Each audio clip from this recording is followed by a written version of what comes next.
এই যেন সিনেমার গল্পকে হার মানালো বাস্তব জীবনে। পুলিশের কাছ থেকে প্রাপ্ত সিসিটিভি ফুটেজ ও ওসমান হাদি জনসংযোগ টিমের কাছ থেকে প্রাপ্ত দুটি ছবি নিয়ে এক বিশেষ প্রতিবেদন প্রকাশ করে দ্য ডিসেন্ট নামের একটি গণমাধ্যম।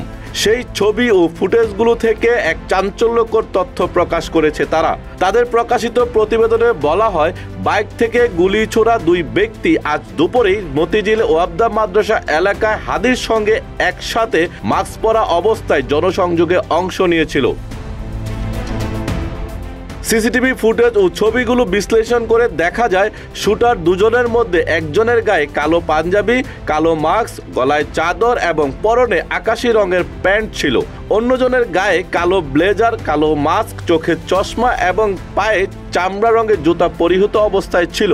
এমন অবস্থায় তারা হাদির সঙ্গে জনসংযোগে অংশ নিয়েছিলেন।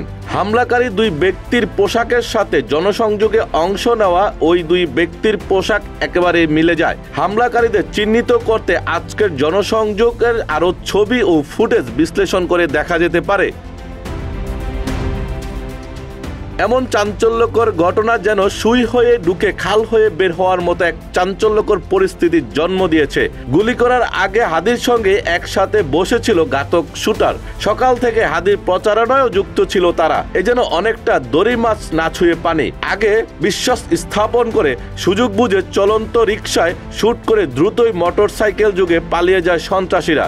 এমন অবস্থায় উদ্বিগ্ন দেশবাসী। সকলের মনে প্রশ্ন জেগেছে, আগামী জাতীয় নির্বাচন ঘিরে যে আতঙ্ক ছড়িয়ে পড়ছে জনমনে, তা সামাল দিতে কতটা প্রস্তুত সরকার?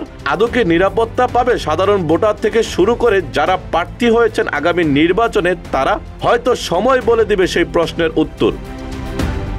Tanvir Ahmed, news desk, Ittefaq.